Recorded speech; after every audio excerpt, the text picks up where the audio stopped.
is the story of a rebellion that began one stormy night at Manor Farm. Word had gone around during the day that Old Major, the prized middle white boar, had a strange dream. And wished to communicate it to the other animals. The animals had all agreed to meet in the big barn as soon as Mr. Jones, the farmer, was safely out of the way. As soon as the light in the bedroom went out, there was a stirring and fluttering from all the farmhouse buildings. Before long, all of the animals began to enter the barn. First came the 3 dogs. Then the sheep. The horses. The donkey. The cow. The cat. And of course, The pigs!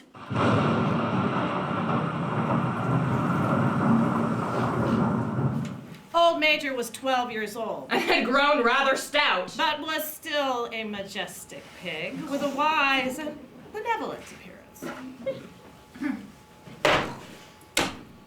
Comrades, I do not think that I will be with you for very much longer. And before I die, I feel it my duty to pass on the wisdom that I have acquired.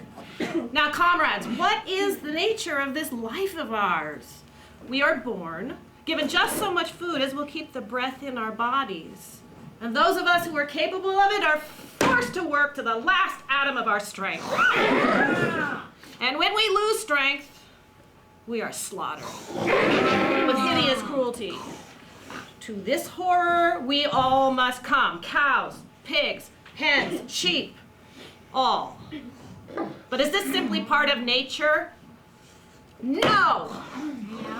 This single farm of ours would support a dozen horses, 20 cows, hundreds of sheep, and all of them living in a comfort and dignity that are now almost beyond our imagining. Why, then, do we continue in this miserable condition? The answer is summed up in a single word. Man! Remove man, and the root cause of all hunger and overwork is removed forever. Man is the only animal that consumes without producing, yet he is the king of all the animals. Our labor works the field, our dung fertilizes it, and yet there is not one of us who owns more than his bare skin. What then must we do? Work, night and day, body and soul, for the overthrow of the human race. That is my message to you, comrades. Rebellion! This resolution must not falter. No argument must lead you astray. Whatever goes on 2 legs is an enemy. Enemy! Whatever goes on 4 legs or has wings is a friend. Friend! And remember, when fighting against man, we must not come to resemble him. Even when he is conquered, do not adopt his vices. No animal must live in a house, or sleep in a bed, or wear clothes, or drink alcohol, or touch money, or engage in trade. And above all, no animal must ever kill another animal. All animals are equal. Equal! And now, comrades, I will tell you of my dream last night. Many years ago, when I was a little pig, my mother and the other sows used to sing this old song, of which they knew only the tune in the first 3 words. I had known it in my infancy, but last night, in my dream, the song came flooding back to me. Beasts of England, beasts of Ireland, beasts of every land and clime, hearken to my joyful tidings of a golden future time. Soon or late the day is coming, tyrant man shall be overthrown, and the fruitful fields of England shall be trod by beasts alone.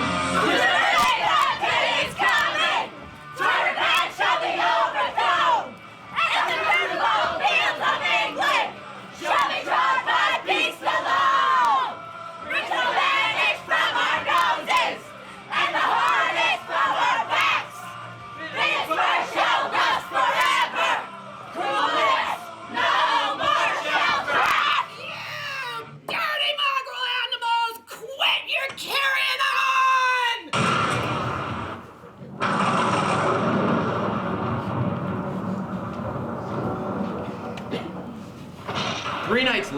Old Major died in his sleep. And his body was buried at the foot of the orchard. During the next 3 months, there was much secret activity on the farm. Old Major's speech had motivated the more intelligent animals to prepare for a revolution. The work of teaching and organizing fell naturally on the pigs. Who are generally recognized as being the cleverest of animals. This way, comrades! At the forefront were 2 young boars named Napoleon and Snowball. Not all at once, comrades, or Jones will see us. Snowball was more vivacious than Napoleon, quicker in speech and more inventive. But was not considered to have the same depth of character. The pigs held many secret meetings in the barn and elaborated Old Major's speech into a complete system of thought. Animalism! Animalism! At first, they were met with much apathy and stupidity from the other animals. But Jones feeds us. If it weren't for him, we'd starve to death. When we're dead, why should we care what happens? But the stupidest question of all came from Molly, the white mare who pulled at Jones's cart. Will there still be sugar after the rebellion? Absolutely not. We can't make sugar on this farm, and we will never buy it from the humans. But you will have all the oats you need. And can I still wear ribbons in my mane? Molly, those ribbons that you wear are the chains of slavery. Can you not understand that liberty is worth more than ribbons? I suppose so. The most faithful disciples of the pig's teachings were the 2 cart horses, Boxer and Clover. Boxer was as strong as any 2 ordinary horses put together, and although he was not of first-rate intelligence, A white stripe down his nose gave him a somewhat stupid appearance. he was universally respected for his steadiness of character and tremendous powers of work. Clover was a stout, motherly mare, approaching middle life. Who never quite got her figure back after her 4th fall. Both were unfailing in their attendance to the secret meetings. Clover beans and mango words of As it turned out, the rebellion was achieved much earlier and more easily than expected. One midsummer's day, on a Saturday, Mr. Jones went into town and got so drunk that he did not come back until late Sunday. When that evening came, the animals had not been fed for 2 days. One of the cows broke down the door of the food shed with her horn, and all the animals began to help themselves from the bins.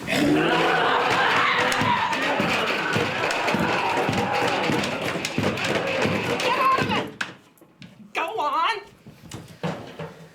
Get out of it, you mangy animals! I'll whip you to death! I said get out of it! Get him!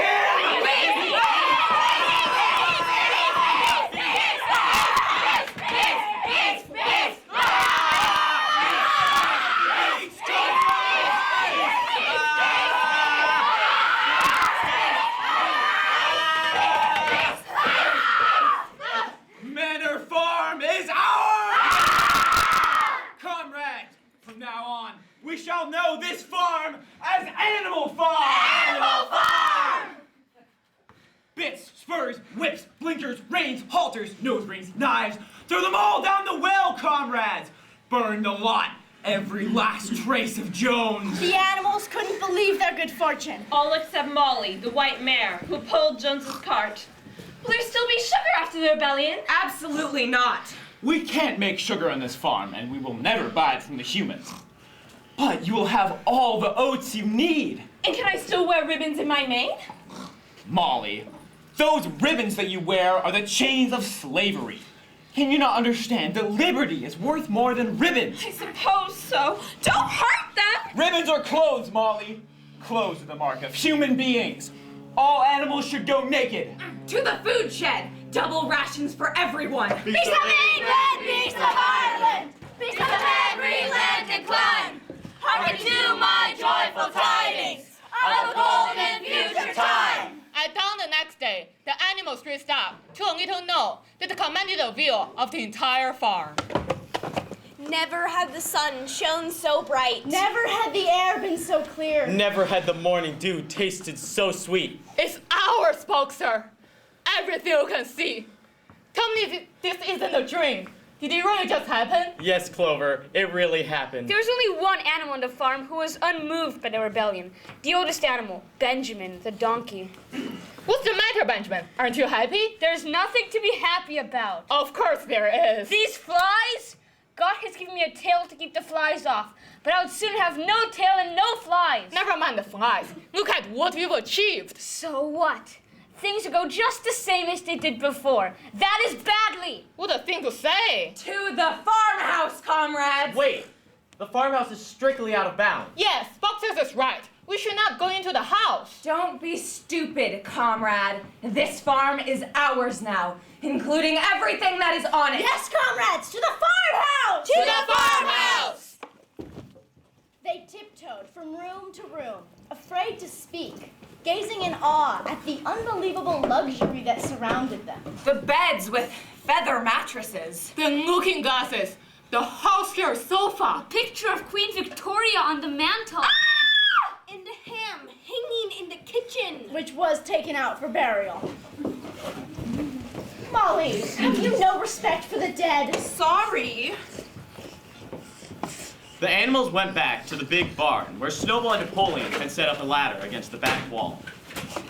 Comrades, it is already 6:30 and we have a big day ahead of us.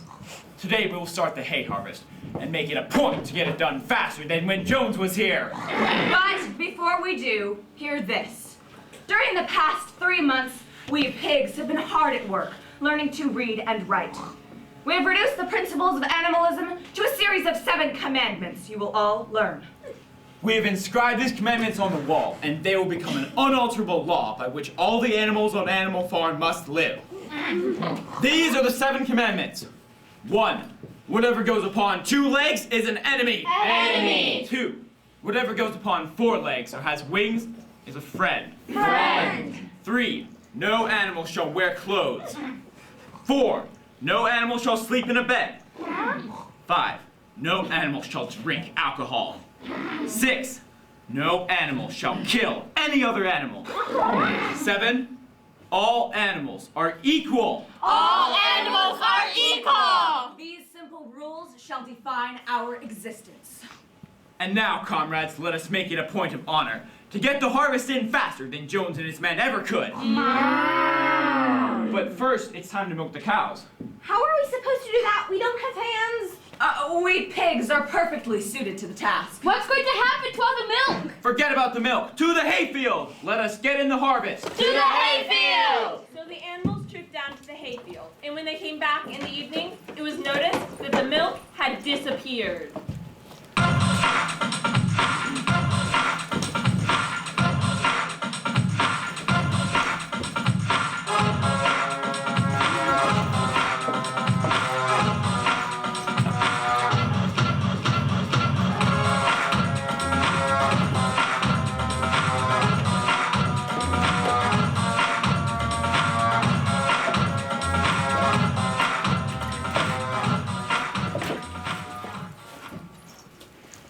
And so the animals got on with the daily running of the farm. The harvest was a great success. The biggest the farm had ever seen. And not an animal had stolen a mouthful. Work was hard, but with every bite of food was an acute pleasure, now that it was produced by themselves, for themselves. Nobody shirked from the work. Well, almost nobody. Why do we have to get up so early? So we can get our work done. Ow! I have a stone in my hoof. Another one, comrade? Ow! It really hurts. All right, Molly, you go back in. I'll take over your share of the work for today. Boxer was the admiration of everyone. He had always been a hard worker, but now he seemed more like 3 horses than 1. From morning till night, he was pushing and pulling. Always in the spot where the work is the hardest. As to the pigs, they not actually worked, but directed and supervised others. With their superior knowledge, it was natural that they should assume the leadership. Get up, comrades! On Sundays, there was no work. The animals met in the barn for the weekly meeting. First came the hoisting of the flag. Comrades, this flag is green to represent the green fields of England, while the hoof and horn signifies the future Republic of Animals, which will arise when the human race is finally overthrown. Order! Right. Meeting opened. Today we will outline the work of the coming weeks and, of course, debate any new resolutions. Order! I propose we form a new animal committee, the Wild Comrades Re-Education Committee. We've had enough of your ridiculous committees, comrade. Moving forward, we must concentrate on the education of the young. But my committees Have are... all been a failure. There was some truth to this. The attempt to tame wild animals, for example, fell apart almost immediately. The cat joined the re-education committee and was very active. For a short time. She was seen one day sitting on the roof talking to some sparrows that were just out of reach. No. All animals are not comrades. Any sparrow who chooses can come sit on my paw. Really. But the sparrows kept their distance. Another failure. The education of the young is more important than anything that can be done for those who are already grown up. When the dogs have their litter, I will take personal responsibility for the education of the puppies. And once weaned, the puppies were taken to a loft above the barn, and the rest of the farm soon forgot about their existence. Meanwhile, the reading and writing classes were a great success. By autumn, almost every animal on the farm was literate. To some degree. A, B, C, D. What comes next? No, it's gone. E, F, G. Ah, yes. E, F, G, H. Very good. I'm learning, Clover. Put them all together now. Right. No, it's gone. To assist the more challenged animals, The sheep, ducks, and hens. Snowball reduced the 7 commandments to a simple maxim. 4 legs, good. 2 legs, bad. This, comrades, contains the central principles of animalism and will protect you from human influence. Sheep first. Repeat. 4 legs good, 2 legs bad. Excellent, comrades. 4 legs good, 2 legs bad. Thank you, comrades. Now the ducks. 4 legs good, 2 legs bad. That's enough, comrades. Thank you. My bad. The pigs, on the other hand, could read and write perfectly and continued to improve themselves by reading books they had taken from the farmhouse. They had set up headquarters for themselves at one end of the barn, Which have been accepted as off limits by the other animals.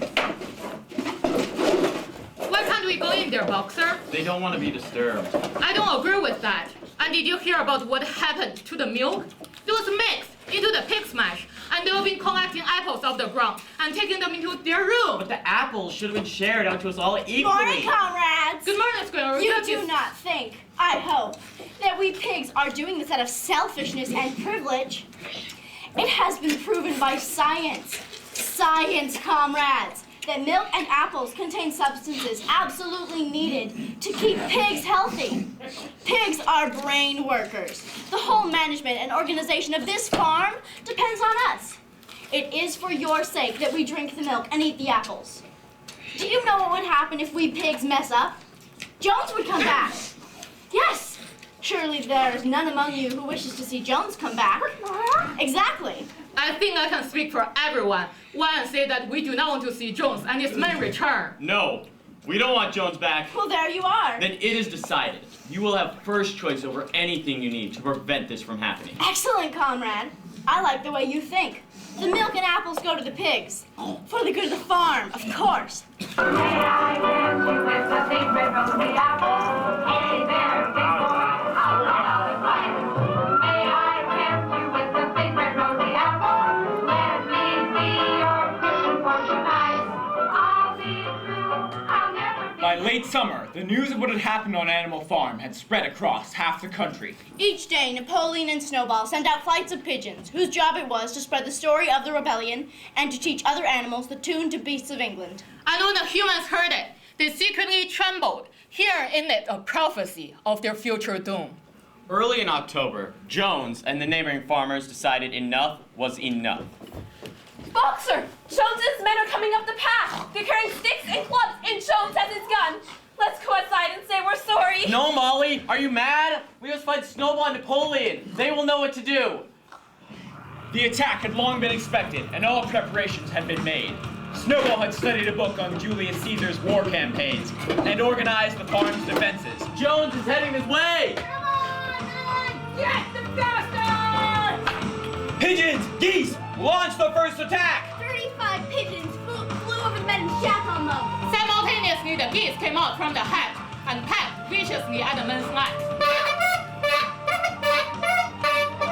This, however, was intended only as a diversion, and Snowball quickly released his second line of attack. Sheep! Goats! Charge! Retreat! Retreat! Aha, man! We've got him on the run! Chase the bastards, lads, to the farmhouse! But this was exactly as Snowball had intended. When the men got into the yard, the rest of the animals who had been lying in wait sprang the ambush. Charge! Charge!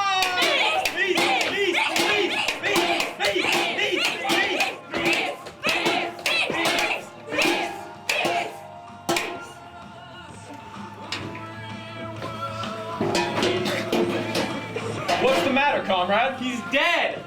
I had no intention of doing that! No sentimentality, comrade. War is war. The only good human being is a dead one. I have no wish to take life. Where's Mom? Not even human life. Find her. All animals have fought bravely and equally, and it is now our job to look after those hurt in the battle. For a moment, it was feared that the men might have harmed Molly in some way. But Boxer soon discovered her, with her head buried in the hay. Molly? I didn't do it! Don't hurt me! I'll do anything! Molly, the battle is over. We have won. Jones and his men are gone. Oh, We are successful. what? Please tell me that Jones is coming back. What are you talking about? Of course Jones is not coming back. Did you manage to get the sugar in my ribbons? Jones used to let me wear ribbons. Comrade, the battle is over! It has been unanimously decided to create the decoration of Animal Hero First Class to acknowledge the bravery of two very special animals, Snowball and Boxer! An award of Animal Hero Second Class will also be given posthumously to the dead sheep. We shall, from this day forward, refer to this day as the day of the Battle of the Cowshed! We shall set Jones' gun at the foot of the flagstaff and fire it twice a year. Once on October 12th, the anniversary of the Battle of the Cowshed, and once on Midsummer's Day, the anniversary of the Rebellion!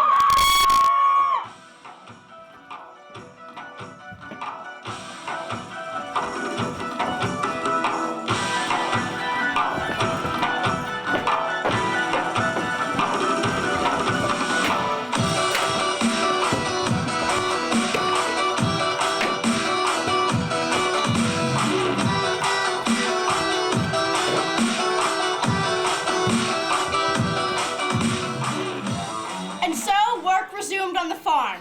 Fresh from their recent victory, the animals were more enthusiastic about their work than ever.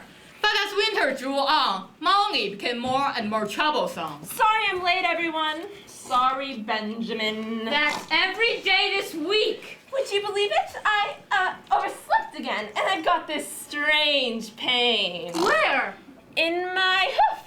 You're not limping. Oh, no, sorry, in my thing. Oh, I just forgot. I've got to go and check something. And she would stand next to the drinking pool, foolishly gazing at her own reflection in the water. But there were also rumors of something more serious. Hey! Here, horsey, horsey, horsey, horsey, horsey, horsey. I'm not supposed to talk to you. Oh, come on. You're a pretty little horse, aren't you? Very pretty. Yes, I guess I am. I bet you like sugar, don't you? I've got some sugar for you. Nice, fresh, sweet sugar. Why don't you come over here? That's it. Let me stroke your nose. Would you like this pretty ribbon too? Better go. Why were you letting Mr. Pilkington stroke your nose? He didn't. I wasn't. It isn't true. It's all the same to me. I don't care. But he was definitely stroking your nose. It isn't true. 3 days later, Molly disappeared. For weeks, nothing was known of her whereabouts until one day the pigeons reported that they had seen her pulling a red cart for a sweaty, red-faced man on the other side of town. A scarlet ribbon in her hair. The animals never mentioned Molly again. In January, there came more bitter, hard weather. Many meetings were held in the big barn, and the pigs occupied themselves planning out the work for the coming season. And it had come to be accepted that the pigs, who were much cleverer than the other animals, should decide all questions of farm policy, but their decisions had to be ratified by a majority vote. This would have looked fine had it not been for the constant arguments between Snowball and Napoleon. Comrades, I propose we sow a bigger acreage with barley. I propose we sow a bigger acreage with oats. The lower field must be prepared for cabbages. The lower field is good for nothing but roots. Each had his own following, and there were some violent debates. You are mistaken, comrade. And you, comrade, are talking a lot of crap. Snowball often won over the majority with his brilliant speeches. But Napoleon was better at canvassing support in between times, especially with the sheep. Comrades, I have many plans for innovations and improvements on Animal Farm. Your schemes will come to nothing. And what do you propose instead, comrade? I have no interest in discussing this with you. You have not understood my vision, comrade. It makes perfect sense. All I am proposing is if each animal were to drop his dung and 4 legs good, 2 legs bad. 4 legs good, 2 legs bad. at a different spot in the field each day, imagine the labor we would save. Who would not support such 4 a legs good, 2 legs bad. 4 legs good, 2 legs bad. Comrades, order. My dung-dropping scheme demands a proper hearing. It's just as I said, comrades. He's talking crap. But nothing caused more disagreement than the windmill. Comrades, picture this. The future of Animal Farm. Each stall with its own electric light and heater. Imagine how much easier our labor would be if we had an electric saw, chaff cutter, and electric milking machine. I have a plan to create a windmill on our farm, which could make this all possible. Put all thoughts of this childish windmill aside. Our priority is to increase food production. The windmill is our priority, comrade. I've surveyed the ground on the knoll and decided it would make the perfect place for a windmill which could operate a dynamo and supply the farm with power. In the coming weeks, for hour after hour, Snowball worked tirelessly on his plans. And within a few weeks, much to the excitement of the animals, they were completed. With a piece of chalk held between his knuckles, Snowball had drawn out a set of complicated diagrams that took up half the floor. Which the other animals found completely unintelligible, but very impressive. And now, comrades, prepare yourselves. I give you the windmill! No more hours of endless hard labor. This windmill makes our lives easier. Imagine, comrades, a 3-day working week.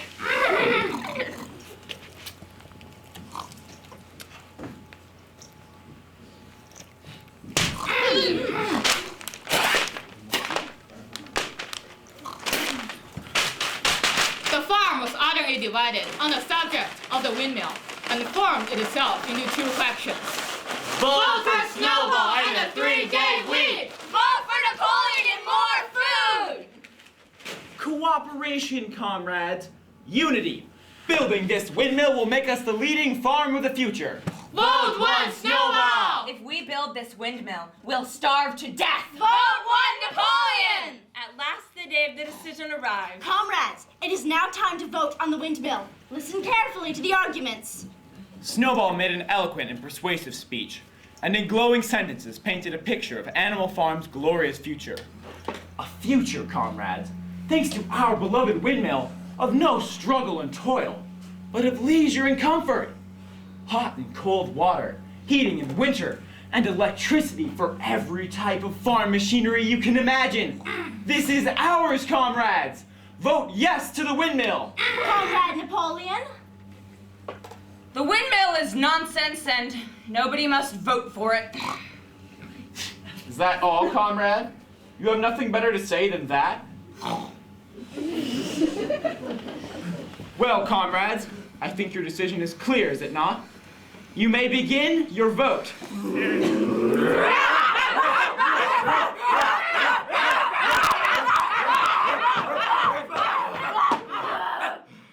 Now on, these Sunday meetings will come to an end. They are unnecessary and a total waste of our time. All questions regarding the running of Animal Farm will be settled by a special committee of pigs, headed by myself. Comrade Napoleon, I must... This meeting is adjourned. I trust that everyone here appreciates the sacrifice that Comrade Napoleon has made in taking all this extra labor upon himself. Do not imagine that leadership is all fun and games. It is deep and heavy responsibility. No one believes more firmly than Napoleon that all animals are equal, and he would be only too happy to let you make all your decisions for yourselves. But sometimes, comrades, you might make the wrong decisions, and then where should we be? Suppose you decide to follow Snowball with his fantasy of magical windmills, giving us all power. Snowball, who as we now know, was no better than a criminal. What do you mean?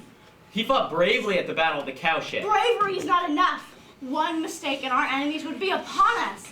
Surely, comrades, you don't want Jones back, do you? Then holding debates on Sunday mornings are more likely to bring him back. Then they must be stopped. I like your spirit, Boxer. I like it a lot.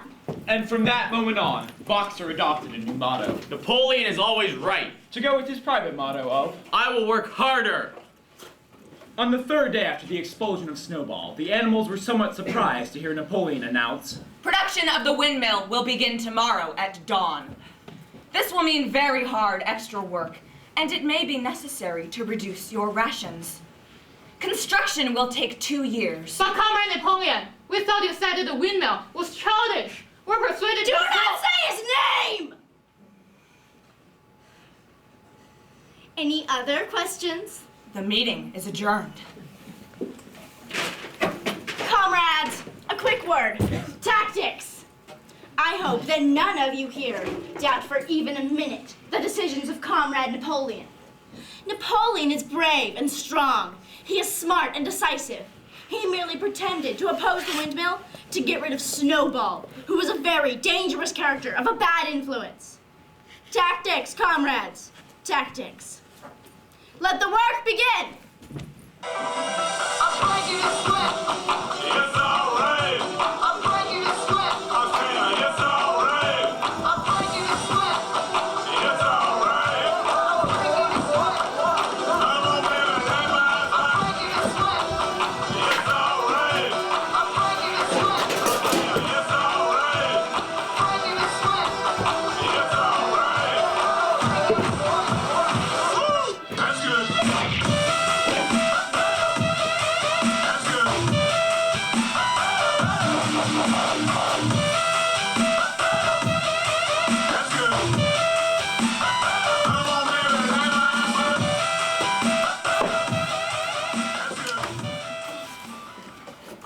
All that year, the animals worked like slaves, carting stones up the hill for the windmill. From now on, you will all work Sunday afternoons as well. This work is strictly voluntary, of course. But any animal that refuses will have his rations cut in half. Get up, comrades! The completion of the windmill is of the utmost importance. nothing could have been achieved had it not been for Boxer, whose strength seemed to be that of all the other animals combined. I will work harder. Don't stir yourself. From now on, I should get the cockerel to wake me up 3/4 of an hour earlier. Comrades, Close down! from now on, Animal Farm will engage in trade with neighboring farms. Not for any commercial purpose, of course, but simply in order to obtain materials urgently necessary for the building of the windmill. To engage in trade with humans is strictly forbidden. The needs of my windmill must override everything else. Do not worry yourselves. Comrade Napoleon is organized for a very smart man to enter the farm as necessary and act as an agent with the humans. Mr. Whymper will visit the farm every Monday morning to get his instructions. But I felt we shouldn't trust humans. He's a lawyer. Of course he can be trusted. I'm sure that it had already been decided that no animals were to engage in trade with human beings or use money. Are you sure that this is not something you dreamt? Have you any record of such a resolution? Is it written down anywhere? It's not written down anywhere. I must be mistaken. Easily done. So every Monday, Mr. Whymper entered the farm, as was arranged. And the animals watched his coming and going with a sense of dread. It was about this time that the pigs moved into the farmhouse. That does it, Boxer. Come with me. Benjamin, you come too. I know there's definitely a commitment about the bats. No animal shall... Oh, I can't do it. Benjamin, you read it. Remember, Clover, Comrade Napoleon is always right. Oh, Boxer, sometimes it's gonna be so stupid. It says no animal shall sleep in a bed There, you see, we must tell all the other animals at once. with sheets. No. Come on, Clover. That's what it says. Leave it alone, Clover. Why do you want to cause trouble? You see, it says... No, it's gone. Just don't, Boxer. I know what I heard. I know it's agreed that no animal shall sleep in a bed. You have heard then that we pigs have moved into the farmhouse. Okay, you got me. We have. But why not? It is much more suited to the dignity of the leader to live in a comfortable house rather than a simple sty. But you are sleeping in the bed! Why the bed, Squealer? Why not? There has never been any rule against sleeping in a bed. The rule has always been against sheets, which are a human invention. We have removed the sheets from the beds and sleep between the blankets. If we don't get a comfortable night's sleep, Jones will come back. Surely none of you wants to see Jones return. No, we don't want Jones back. You're right. Tactics, comrades. Tactics. And after that, no more was said about the bed. And when it was announced some days later that the pigs would now get up 1 hour later than all the other animals, no complaint was made about that either. Watch it. I go to work.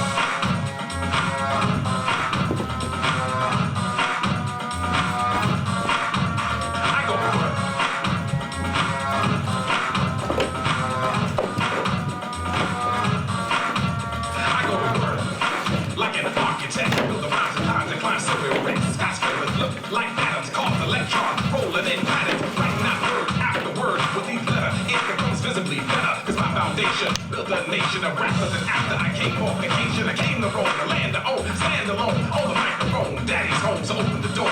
Playtime is over. Time to go. By autumn, the windmill was almost half built. The animals were tired, but happy. And Boxer would even come out at night by himself to work on it for a few hours by the light of the harvest moon. I know it's hard work, but we are running out badly off. Are we, Boxer? No. Better than in Jones' day. The animals were in awe of the windmill and thrilled that they were responsible for something so imposing and clever. But one November night, a fierce storm came. The wind raged so hard that the farm buildings rocked on their foundations and the barn nearly lost its roof.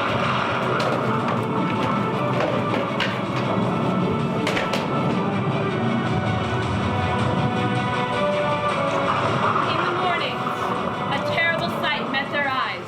The windmill was in ruins! Maybe we didn't build it strongly enough? Comrades, do you know who is responsible for this? Snowball. This traitor has crept here under the cover of night and destroyed our work of nearly a year. I hereby pronounce the death sentence on Snowball. The award of Animal Hero Second Class is to be given to any animal that brings him to justice. Snowball's death will solve all problems. No more Snowball, no more problems! And now, comrades, back to work! We must rebuild our windmill as a sign of strength and solidarity! I will work harder! We will show that we cannot be beaten. I believe in one thing only, the power of our animal will. Long live the windmill. Long live Animal Farm! Long live Animal Farm!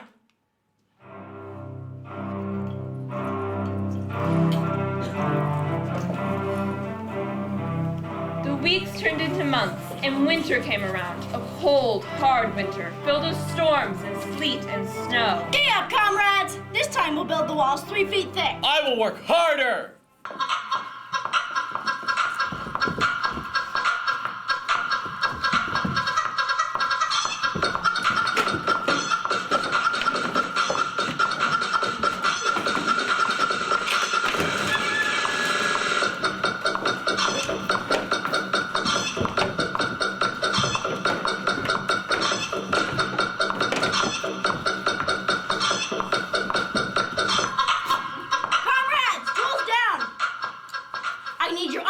Attention.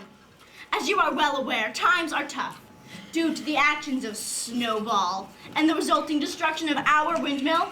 Napoleon's asked the hens to make a great sacrifice. You will all give up your eggs upon laying them. By selling these eggs, we will gain enough money to cover production costs on the farm until summer arrives. But I'm just getting my clutches ready for the spring sitting. Effective immediately. Take away the eggs now is murder. The hens must be allowed to raise their young. Clover is right. You must have misunderstood Comrade Napoleon. Comrade Napoleon has decreed it. And for the first time since the expulsion of Jones, there was something on the farm resembling a rebellion. The hens made a determined effort to thwart Napoleon's intentions. They flew up to rafters and laid their eggs. They're smashing the eggs! Stop their rations! Any animal giving a grain of corn to them will be punished by death. This is foolishness, comrades. You must be very hungry. The hens held out for 5 days. And returned to their nesting boxes.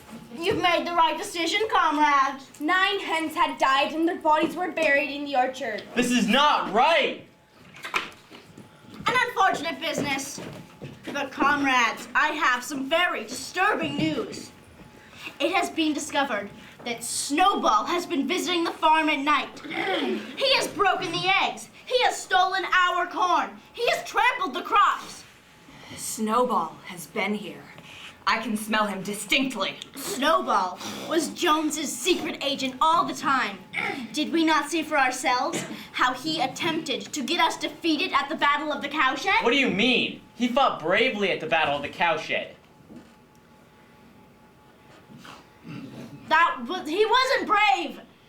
We gave the Medal of Honor was a mistake. Do you not remember that at the exact moment that Jones got into the yard, Snowball turned and fled, and that certain animals followed him? Yes, but... Do you not remember? That it was at that moment, when panic was spreading, and all seemed lost, that Comrade Napoleon sprang forward with a cry of "Death to humanity!" and bit the shit out of Jones's leg. Well... Surely you're not so stupid, comrade. You forgot that. I cannot believe that Snowball was a traitor at the start. What he has done since is different, but I believe that at the Battle of the Cowshed, he was a good comrade. Our leader has stated categorically, comrade, that Snowball was Jones's agent from the very beginning. Ah, that's different. If Comrade Napoleon says it, then it must be right. That's the spirit. And one more thing. I warn every animal on this farm to keep his eyes wide open, for we have reason to believe that some of Snowball's secret agents are lurking among us at this moment. Several weeks later, Napoleon ordered all the animals to assemble in the yard. Napoleon emerged from the farmhouse wearing both his medals with 2 huge dogs. And the animals cowered in their places, seeming to know in advance that something terrible was about to happen. You will confess your crime. I have been speaking with Snowball. It was with my help that he destroyed the windmill, and we have entered into an agreement to hand the farm over to Mr. Frederick. This pig is a traitor. He has been speaking with Frederick. I now call upon any other animal that has anything they would like to say. Next came the hens, who had been the ringleaders of the rebellion over the eggs. They stated that Snowball had appeared to them in a dream, inciting them to disobey Napoleon. They too were slaughtered. Then a goose confessed. And was slain on the spot. And a sheep. Until there was a pile of corpses lying at Napoleon's feet. The air was thick with blood! Which had been unknown since the time of Jones. When it was all over, the remaining animals, except for the pigs and dogs, crept away. They did not know which was more shocking, the treachery of the animals who had leagued themselves with Snowball, Or the cruel retribution they had just witnessed. Is it possible? Until today, no animal has ever killed another animal. I do not understand how such things can happen on our farm. It must be the result of some fault of our own. This has nothing to do with us. From now on, I shall get up a full hour earlier in the mornings. It is the only solution.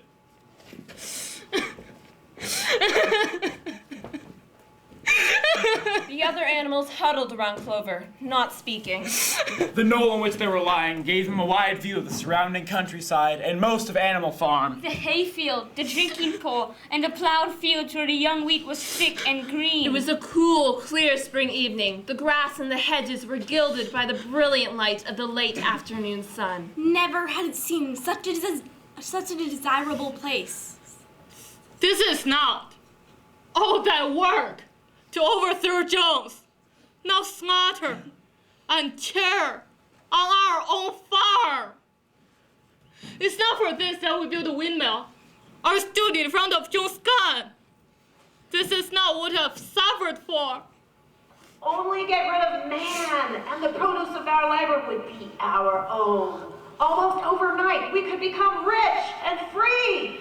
Fix your eyes on that, comrades, throughout the short remainder of your lives.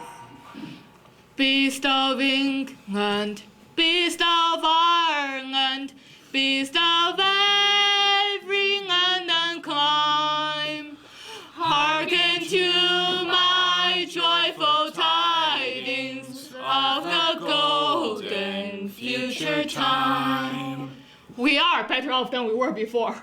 We mustn't let the human beings back. Whatever happens, we'll remain faithful. We'll work hard and follow Comrade Napoleon's orders. Sooner or later, the day is coming. Tyrant men shall be overthrown. By special decree of Comrade Napoleon, Beast of England is banned. But why? That was the song of the rebellion. It is no longer necessary. The execution of the traitor tonight was the final act of rebellion. Hence banned.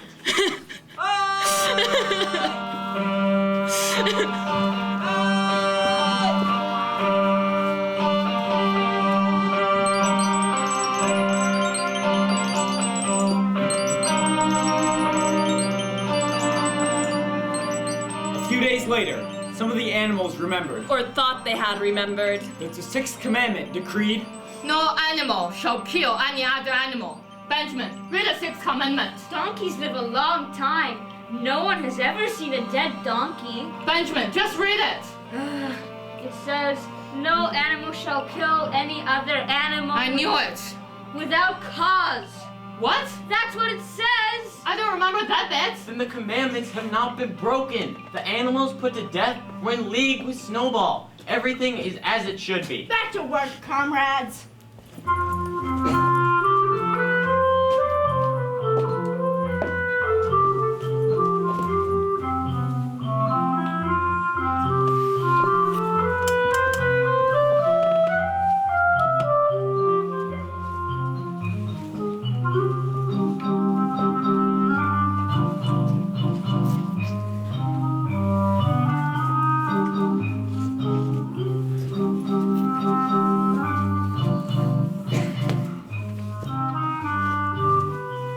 throughout the following year, the animals worked harder than ever to rebuild the windmills. Sometimes it seemed that they worked longer hours and fed less than in Jones's day. Comrades, due to the generosity, wisdom, and intelligence of our leader, Comrade Napoleon, food production has increased by 300%. Some days I would like less figures and more food. You will no longer address Napoleon as Napoleon, but in the more formal style of our leader, Comrade Napoleon. Our leader, Comrade Napoleon! Or if you prefer, Father of all animals.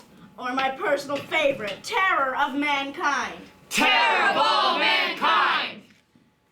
It became usual to give Napoleon credit for every successful achievement and every stroke of good fortune. Thanks to Napoleon, I laid 5 eggs in 6 days. It is because of the great leadership of Comrade Napoleon that this water tastes so excellent. Comrade Napoleon! How fortunate we are, comrades, to have a leader who bears such love and respect for all animals everywhere.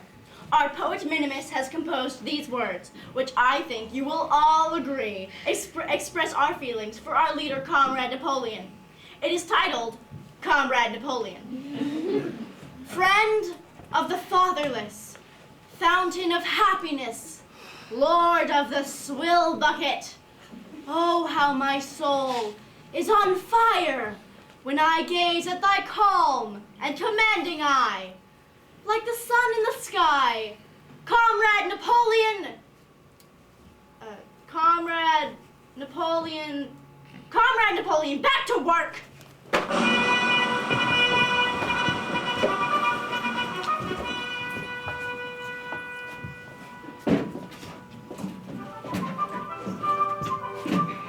Our leader, Comrade Napoleon!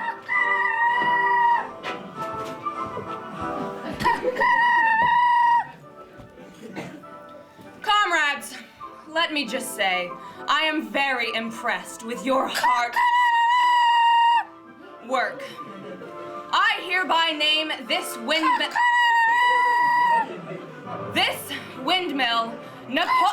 Quiet! Napoleon Mill! Napoleon Mill! It is indestructible. Squealer, control this cock!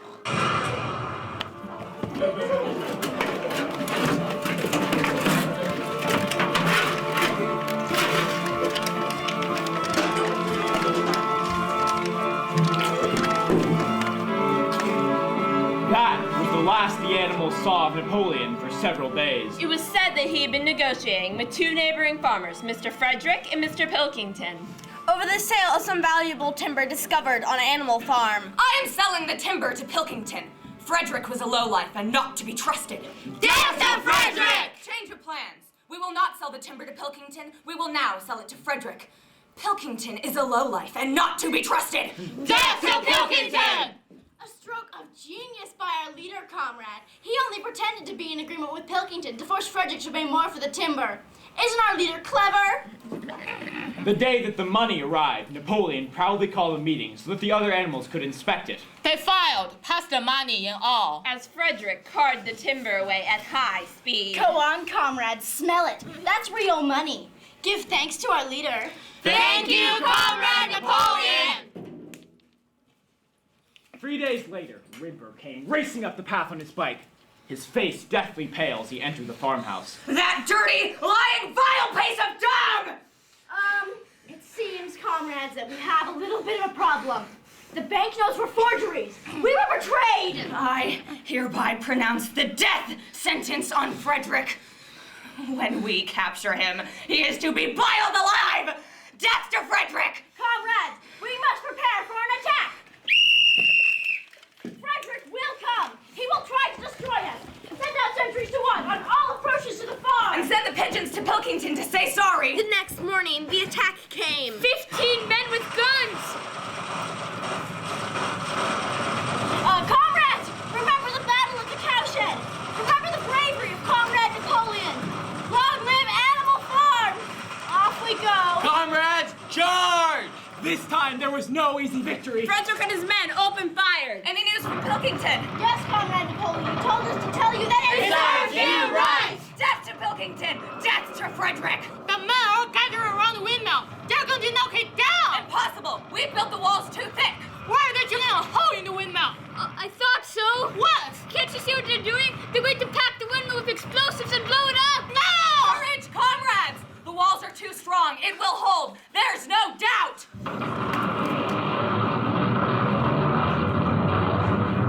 It's gone!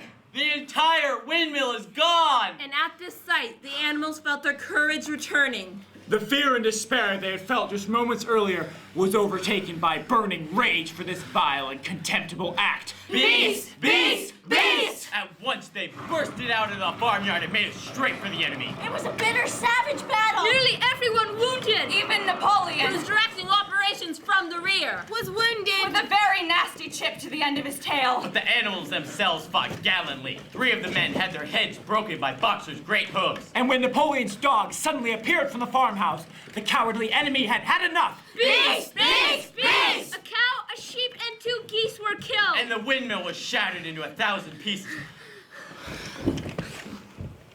It's like it had never been. We've won!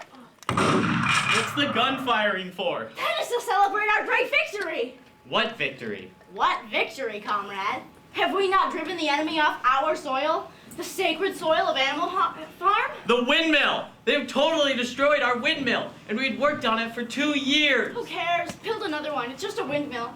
We'll build 20 windmills if we want to. You just don't get it, do you? You have always been a bit dim. The enemy was here, was on the soil that we now stand on. They were here, right here. But we won. Thanks to the leadership of Comrade Napoleon, we have won! So we won back what we had before? Yes, and that is our victory. Victor what?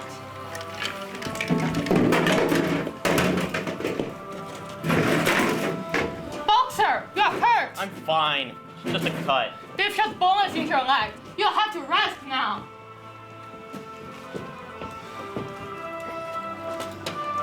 Comrades, I am here today to personally congratulate you all for your courage in the defense of Animal Farm. It is truly a great day, and as a result, this day will be known as the Battle of the Windmill. In celebration, I have created a new medal, the Order of the Green Banner. I have conferred it upon myself. Long live Comrade Napoleon!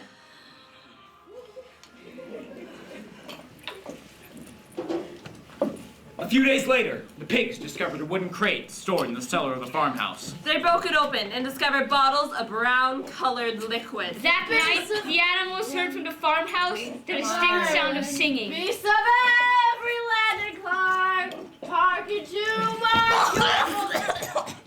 Comrade Napoleon. The next morning, a deathly silence surrounded the farmhouse. It was nearly 9 a.m. before any of the pigs stirred. Comrades, I have some devastating news. Comrade Napoleon is dying. Yes, it's true. Our fearless leader is on his deathbed. And as his last act, Napoleon has passed a solemn decree. The drinking of alcohol is to be punished by death. Oh, Jesus, I need to lie down. What? Napoleon is dying? This can't be true! Jones will come back. But by that evening, Napoleon seemed somewhat better. He's well on his way to recovery. By evening of that day, Napoleon was back at work. Oh, and Squealer, don't forget the books on brewing and distilling. Comrades, can't stop. Napoleon, new order. The small paddock behind the orchard. Plow it up, will you? Squealer, wait! That paddock's for retirement! Well, Benjamin, Napoleon now wants to sow it with barley, all right? Barley, barley, barley! Why barley? Because Comrade Napoleon said so, all right? You rancid old fart! That night, something very strange happened. Something so strange that none of the animals could quite explain it.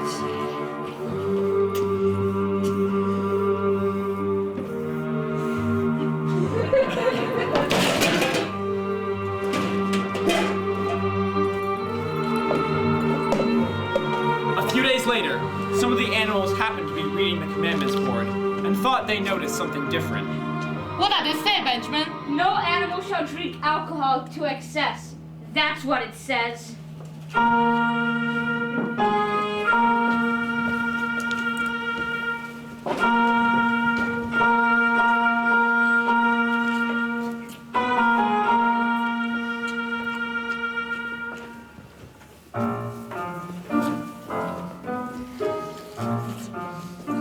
The day after the victory celebrations ended, work resumed on rebuilding the windmill. Boxer's hoof was a long time healing, but he refused to take even a day off work. What's wrong? My hoof. You have to rest it, Boxer. You work too hard. There's no point. A horse's mouth don't last forever. I have to see the windmill complete before I retire. Winter was once again hard that year. Is it just me, or do those pigs look fatter? It's not you. And another reduction to our food rations. Not reductions, comrade. Readjustment. Only temporary, I can assure you. And what are you complaining about anyway? In comparison to the days of Jones, you're much better off. Oats, 21.35%. Hay, 42.333%. Turnips to the power of 3 and carry the 1. It's all in the figures, comrades, all transparent. Available for any of you to look at any time. And never forget, comrades, you're free. Nevertheless, rations were reduced again in December and again in February. And the 31 young pigs who were born in the autumn, All sharing a striking resemblance to Napoleon. Were growing rapidly. What is that smell? It's barley cooking. Maybe the pigs are preparing us a warm mash for dinner. Comrades, the crop of barley will now be reserved for the pigs. Brain food, etc. Any questions? Good. in April, Animal Farmers declared a republic, and it was necessary to elect a president, of which there was only one candidate. Long live Comrade Napoleon! Needless to say, he was elected unanimously. By late winter, Boxer's hoof had healed and he worked harder than ever. Often, the insufficient food and increasing workload seemed too much to bear, but Boxer never faltered. In nothing that he said or did was there any sign of his strength going, but he was aging quickly, and his great haunches seemed to have shrunken. He'll pick up when the spring grass comes. I hope you're right, Benjamin. But spring came and Boxer grew no fatter. Sometimes on the slope leading up to the quarry, it seemed as if nothing kept him on his feet except the will to continue. I will work hard. Then late one evening, Boxer's fallen down. What? He's fallen on his side. He can't get up. No, Boxer! there lay Boxer between the shafts of the cart, matted with sweat, a thin stream of blood trickling out of his mouth. Boxer, are you alright? It's my lung gone. It doesn't matter. I think you'll be able to finish the windmill without me. There's a good store of stone, and I only had a month to go until retirement anyway. It's alright. Let's get you back inside. You just need to have a good rest. To tell you the truth, I've been looking forward to my retirement. You're nearing the age of retirement too, Benjamin. Perhaps they'll let us both retire together. Okay, let's go. Boxer! Boxer, get up! I'll get help. Boxer, get up! Please, get up! Boxer! Boxer, get up! Boxer, get up! Boxer, get up! There he is. Comrade, get up. Get up! He can't hear you! Of course. Comrade, will you do the best help money can buy? We'll fix you up, don't worry. Comrade Napoleon is currently in the process of organizing transport to get you to a special horse hospital. No hospital. He just needs rest. Well, if all he can do is rest, he might as well do it somewhere else. Don't you want him to get better? Yes. Then hospital it is. No hospital, Benjamin. For the next 2 days, Boxer remained in his stall. The pigs sent out a large bottle of pink medicine they had found in the bathroom. And Clover administered it to Boxer twice a day after meals. While Benjamin kept the flies off him. Are you feeling better? Yes. You know, I'm not sorry for what happened. But my retirement project will be to learn the remaining 22 letters of the alphabet. Yes, of course, Boxer. And we will help you. Won't we, Benjamin? Every evening. I've been doing well. A, B, no, it's gone. But Benjamin and Clover could only be with Boxer after working hours, and it was in the middle of the day that it happened. Clover, quick, quick! What on earth are you doing? They're taking him away! Taking who away? Boxer, in a van! Bye, Boxer. Boxer! Get back. Fools! Can't you see what's written on the side of the van? Hey, Benjamin, what did it say? It says Alfred Simmons horse slaughter and glue boilers. They're taking Boxer to the knackers. Boxer! Boxer, get out! Boxer! But Boxer no longer had any strength left. Boxer was never seen again. 3 days later, the news came. Comrades! Boxer's dead. Despite receiving the very best medicines and attention available, he is gone. It was the most affecting sight that I have ever seen. I was at his bedside at the very last, and at the end, almost too weak to speak, he whispered in my ear that his sole sorrow was that he would have liked to see the windmill complete. Forward, comrades, he whispered. Forward in the name of the rebellion. Long live Animal Farm. Long live Comrade Napoleon. Napoleon is always right. And those were definitely his last words. Boxer! It has come to my attention that a stupid rumor has been circulating about the day Boxer was taken to hospital. That he was taken to the knackers to sell. Sell Comrade Boxer to the knackers? It is almost incomprehensible that any animal could be so stupid. Surely you know our beloved leader better than that. The side of the van said horse slaughter on it. Yes? So what? The explanation is really quite simple.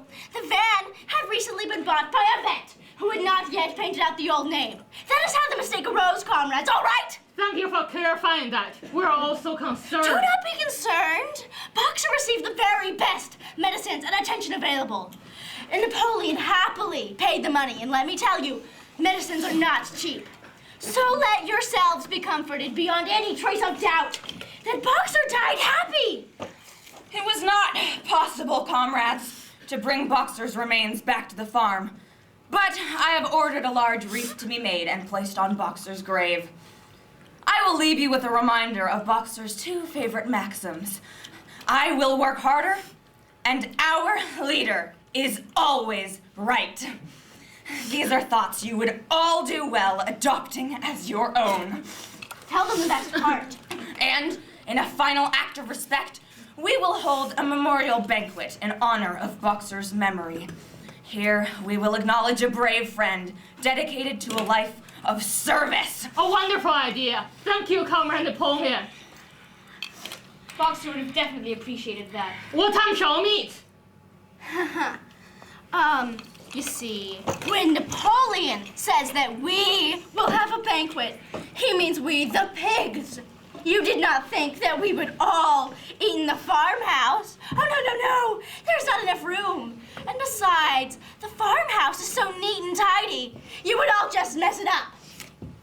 On the day set aside for the great banquet, a van arrived with another delivery for the farmhouse.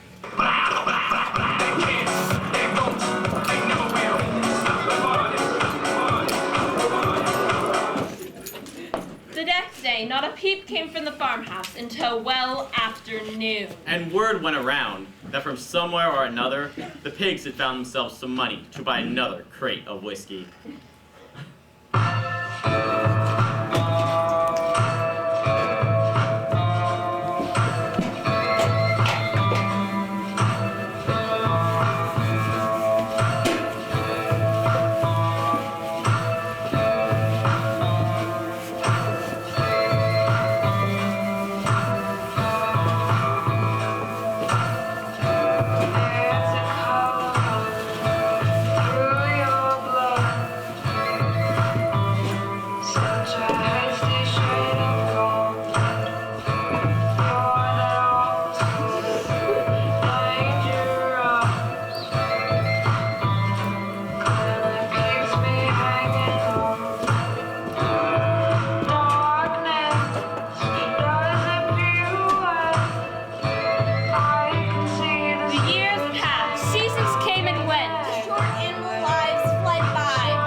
Life on the farm remained much the same.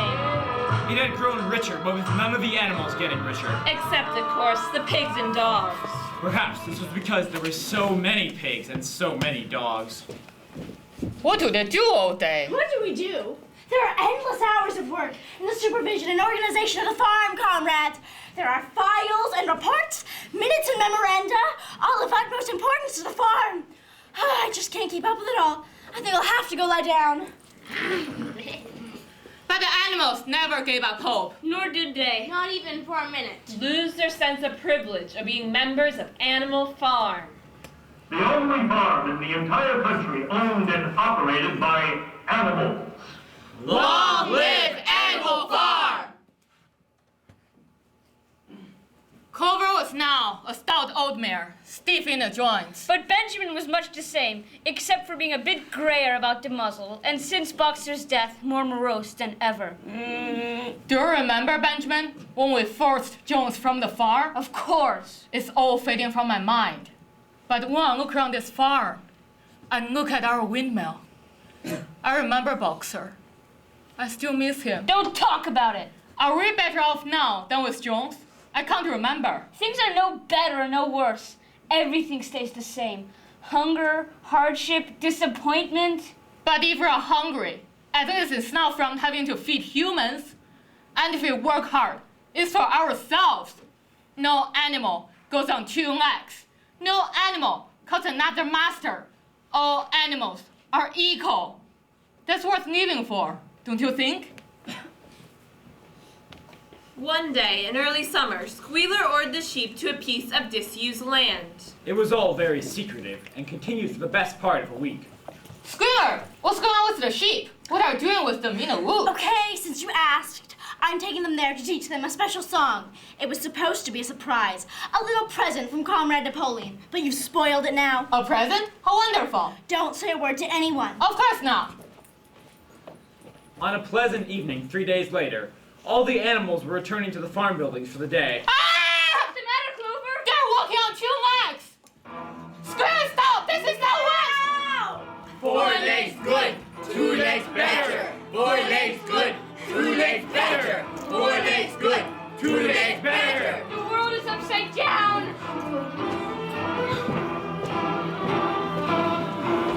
Benjamin! My sight is failing, but even when I was younger, I could not have read what was written there. But Benjamin, look, it seems to me that the board has changed. Are the 7 commandments the same? No. What's different? Well, there's only one commandment now. It says all animals are equal, but some animals are more equal than others.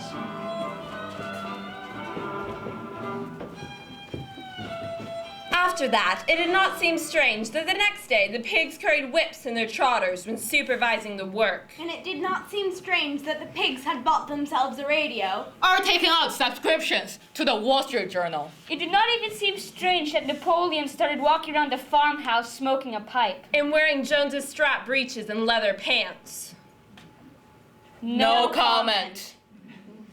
A week later, the pigs invited neighboring farmers to inspect the property. As the men made their way around the farm, the animals continued working hard and were too fearful of stopping, even for a second, to sneak a glance at the humans. It was not clear if they were more scared of the farmers or the pigs. That evening, loud singing and bursts of laughter came from the farmhouse. The animals tiptoed into the farmhouse garden and peeked into the windows. There, sitting around the dining room table, was Mr. Pilkington, half a dozen farmers, and half a dozen of the more eminent pigs. Napoleon himself seated at the head. On behalf of us all here, it is a source of great satisfaction to feel that a long period of mistrust and misunderstanding has come to an end. Hear, hear! After inspecting your farm today, what did we find? An example to our own farms and farmers everywhere. I think I am correct in saying that the lower animals on Animal Farm do more work for less than any other animals in the country. Between pigs and humans, there is no clash of interest whatsoever. Are not labor problems the same everywhere? If you have your lower animals to contend with, we have our lower classes. Gentlemen, I give you a toast to the prosperity of Animal Farm. To Animal Farm! I, too, am happy that the misunderstandings have come to an end.